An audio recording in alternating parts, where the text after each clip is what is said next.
Silent.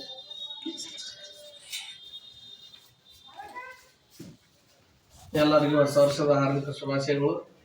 ಇವತ್ತಿನ ದಿವಸ ನಮ್ಮ ಕೃಷ್ಣ ತರಬೇತಿ ಕೇಂದ್ರ ಗುರುಗಳ ಒಂದು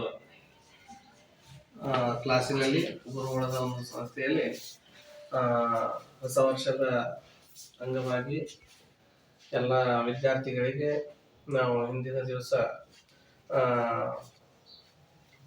ಕ್ವಿಜ್ ಕಾಂಪಿಟೇಷನ್, ಸ್ಪೆಲ್ಲಿಂಗ್ ಮ್ಯಾಚ್ ಹಾಗೂ ಮಗ್ಗಿಗಳನ್ನು ಹೇಳುವ ಒಂದು ಸ್ಪರ್ಧೆಯನ್ನು ಏರ್ಪಾಡು ಮಾಡಿದ್ವಿ. ಆ ರೀತಿಯಲ್ಲಿ ಅಲ್ಲಿ ಗೆದ್ದಂಥ ಎಲ್ಲ ವಿದ್ಯಾರ್ಥಿಗಳಿಗೆ ಇವತ್ತಿನ ದಿವಸ ನಾವು ಗೋಲ್ಡ್ ಮೆಡಲ್ಗಳು ಮತ್ತು ಅದೇ ರೀತಿ ಸಿಲ್ವರ್ ಮೆಡಲ್ಗಳನ್ನು ಇವತ್ತು ಅವರಿಗೆ ಕೊಟ್ಟು ಅಭಿನಂದಿಸ್ಬೇಕಂತ ಹೇಳಿ ಇವತ್ತು ವಿಚಾರ ಮಾಡ್ಕೊಂಡಿದ್ದೇವೆ. ಅದೇ ರೀತಿ ಇವತ್ತಿನ ದಿವಸ ಶಾಂತಲತೆ ಅವರ ಒಂದು ಹುಟ್ಟುಹಬ್ಬದ ದಿನವಾಗಿದ್ದು, ಅವರ ಒಂದು ಹುಟ್ಟುಹಬ್ಬವನ್ನು ಕೂಡ ನಮ್ಮ ಸಂಸ್ಥೆಯ ಅಡಿಯಲ್ಲಿ ಆಚರಿಸಬೇಕೆಂದು ನಾವು ತೀರ್ಮಾನಿಸಿದ್ದು, ಈಗಾಗಲೇ ಎಲ್ಲ ಸಿದ್ಧತೆಗಳು ಮುಗಿದಿದ್ದು, ಇನ್ನೂ 2 ಗಂಟೆಗಳಲ್ಲಿ ಈ ಒಂದು ಸಮಾರಂಭವನ್ನು ಮಾಡಬೇಕಂತ ಹೇಳಿ ತೀರ್ಮಾನಿಸಿದ್ದೇವೆ.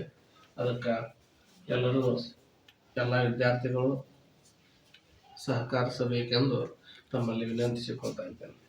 ಮತ್ತೊಮ್ಮೆ ಎಲ್ಲರಿಗೂ ಹೊಸ ವರ್ಷದ ಹಾರ್ದಿಕ ಶುಭಾಶಯಗಳು. ಹಾಗೂ ಈ ವರ್ಷ ಎಲ್ಲರಿಗೆ ಹರ್ಷವನ್ನು ಕೊಡಲಿ. ತಾಯಿ ರೇಣುಕಾದೇವಿ ಎಲ್ಲರಿಗೂ ಆಯುರ ಆರೋಗ್ಯ ಕೊಟ್ಟು ಅವರನ್ನು ಸಂತೋಷವಾಗಿರಿಸಲಿ ಅಂತ ಹೇಳಿ ಕೇಳ್ಕೊಳ್ತಾ ಎಲ್ಲರಿಗೂ ಧನ್ಯವಾದಗಳು.